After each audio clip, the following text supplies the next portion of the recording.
Let me tell you something that most people don't want to hear when they're hurting. Blocking feels strong. It feels like you're taking your power back. It feels like you're saying, I'm done, but I want you to understand this clearly. Blocking him doesn't hurt the way you think it does. Not blocking him hurts 10 times more. Let me explain why blocking someone gives them closure too easily.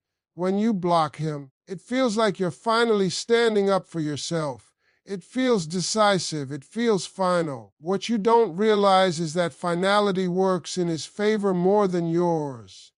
Blocking draws a clear line and answers every question he might have had. It tells him the story is over, the chapter is closed, and he doesn't have to think about it anymore. He doesn't have to sit with uncertainty. He doesn't have to wonder how you're feeling. He doesn't have to reflect on what he did wrong because you already ended it for him. Closure is comfortable. People crave it. When you block someone, you hand them peace without them earning it. They don't have to deal with guilt slowly building. They don't have to feel the absence stretch over time. They don't have to confront moments where they reach for their phone and realize you're no longer responding the way you used to. You've removed the discomfort instantly, and discomfort is what forces growth. Blocking also shifts the focus away from behavior and onto reaction. Now the story becomes about you blocking him, not about what he did to deserve distance in the first place. It gives him a way to rationalize the situation. He can tell himself you were emotional, impulsive, dramatic, or overreacting. That narrative protects his ego and allows him to move on without accountability. When you don't block him and you simply stop engaging, there's no neat ending, there's no clear explanation, there's no emotional outburst to dismiss. There's just space, and space makes people think. It makes them replay conversations. It makes them question assumptions. It makes them feel the slow realization that something has changed and they're not in control of it. Blocking is a loud statement. Silence is a quiet one. Quiet statements last longer. Loud actions burn fast and fade. Quiet actions linger. When someone can still see that you exist but can't access you the way they used to, it creates a tension that blocking never does. They don't know what you're thinking. They don't know where they stand. And that uncertainty keeps the situation alive in their mind. Closure should come from understanding, not from cutting cords in anger. When you block out of hurt, you're reacting, not deciding. And reactions are temporary. Decisions are permanent. Silence gives you time to decide without locking yourself into an emotional choice you might later question. Most importantly, blocking too quickly robs you of your own growth. It bypasses the discipline of emotional control. It gives you instant relief, but it doesn't teach you how to sit with discomfort, how to detach without bitterness, how to walk away calmly. And those skills matter far beyond one person. Blocking ends the story fast. Silence lets the truth reveal itself slowly. Let me tell you why silence creates a deeper emotional impact than any argument ever could. When you speak, explain, or confront, you give the other person something to hold on to. You give them words to twist, emotions to analyze, and reactions to justify their behavior. Conversation keeps things alive on the surface. Silence pushes everything underneath, where the truth actually lies. When you go silent without blocking, it disrupts expectations. People are prepared for anger. They're prepared for tears. They're prepared for accusations and long messages. What they're not prepared for is nothing. No explanation, no reaction, no emotional access. And when expectations are disrupted, the mind goes into overdrive trying to fill in the gaps. Silence removes control. When you're reacting, the other person still feels influential. They know what to say to trigger you. They know how to pull a response out of you. But when you stop engaging, that influence disappears. They don't know what you're thinking anymore. They don't know how you feel. They don't know where they stand. and uncertainty is deeply uncomfortable. See, words can be dismissed, but silence cannot. If you argue, they can say you're emotional. If you explain, they can say you're overthinking. If you block, they can say you're immature. But silence leaves no label. There's nothing to attack, nothing to debate, nothing to blame. Just a noticeable absence that keeps showing up in quiet moments. Silence forces reflection because there's no distraction. There's no conversation to redirect attention. There's no conflict to focus on. There's just time, and time brings memory. They remember how you used to show up, how you used to care, how you used to be present, and now that presence is missing. That's when the impact sinks in. When you stay silent, you also protect your dignity. You don't lower yourself into emotional exchanges that go nowhere. You don't say things you'll later regret. You don't chase understanding from someone who may never be capable of giving it. You let your absence communicate what words never could. Silence also changes you. It teaches you restraint. It teaches you patience. Teaches you that not every feeling needs immediate expression. You start realizing how powerful it is to sit with emotions instead of dumping them on someone who caused them. You become less reactive and more intentional, and that shift is noticeable. People often confuse silence with weakness, but silence requires strength. It requires emotional maturity. It requires confidence in your worth without needing constant validation.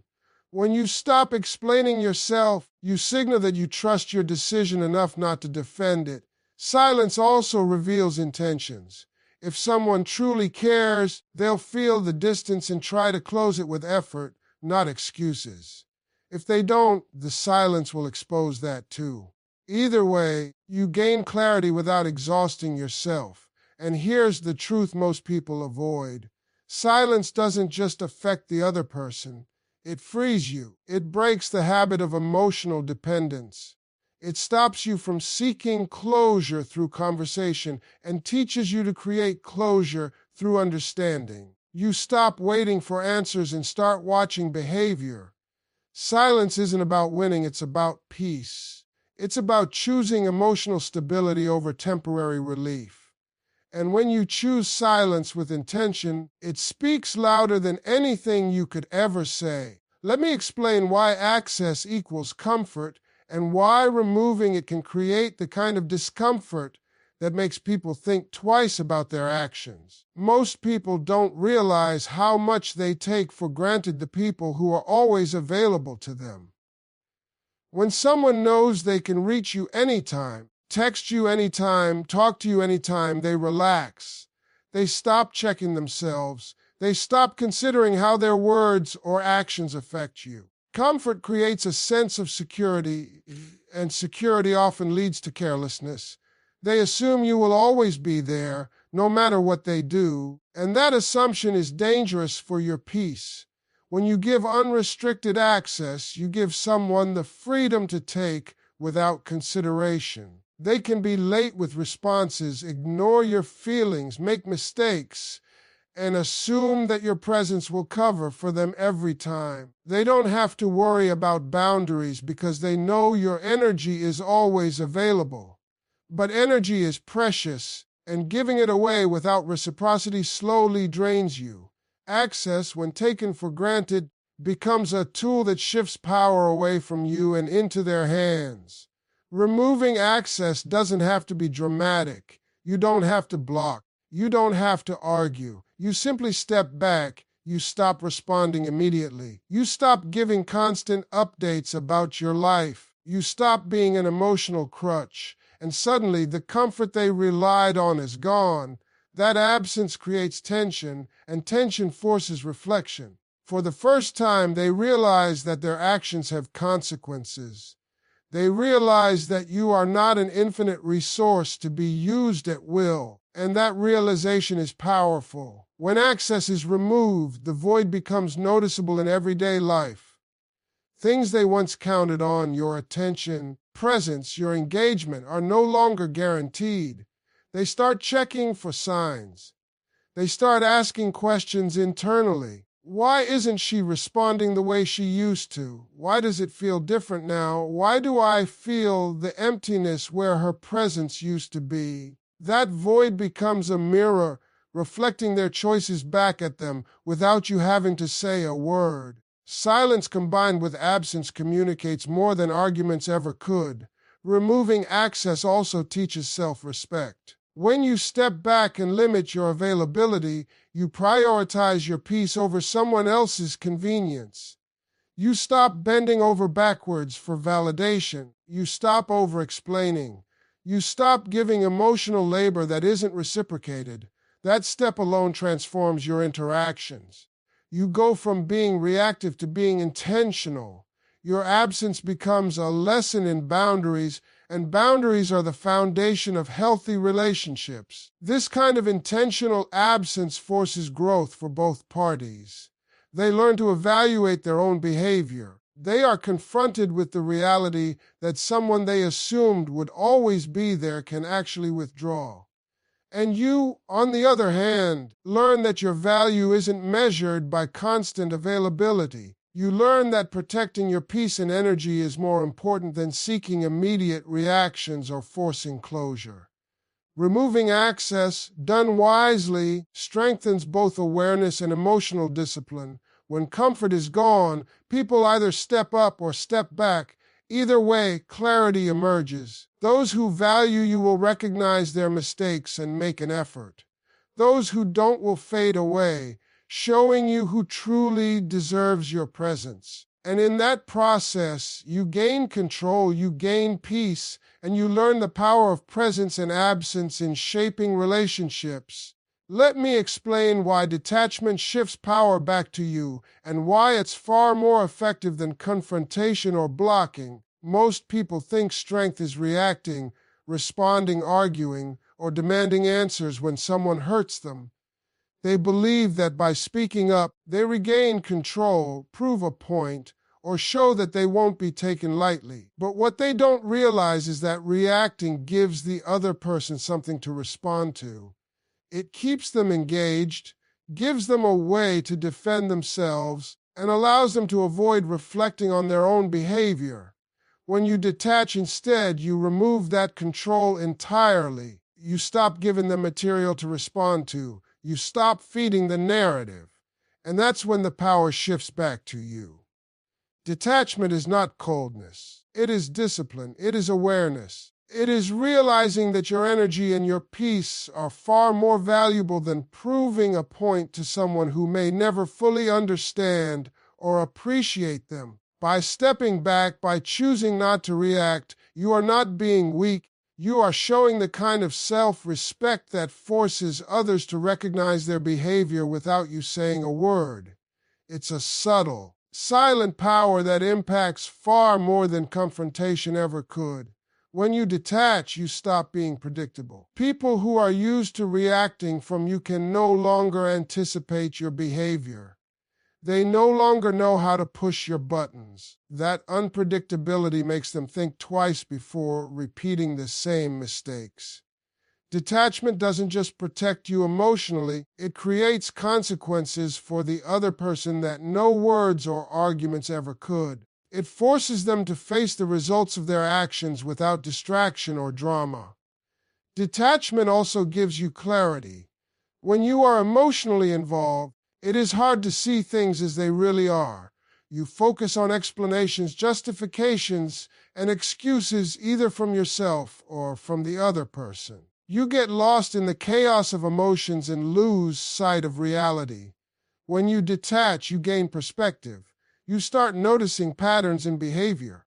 You start recognizing intentions. You start seeing effort where it exists, or the lack of it where it doesn't. Detachment allows you to observe without distortion, which is a powerful tool in making better decisions about who and what deserves your energy. Another reason detachment shifts power is because it stops the emotional roller coaster.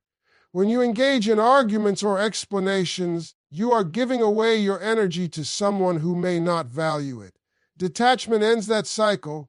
You reclaim your focus, your time, and your mental space. Your energy is no longer tied to their responses or lack thereof. You become steady, composed, and self-directed. That steadiness is attractive and commanding even without words. It demonstrates that your well-being is not dictated by anyone else's actions. Detachment also forces the other person to reflect.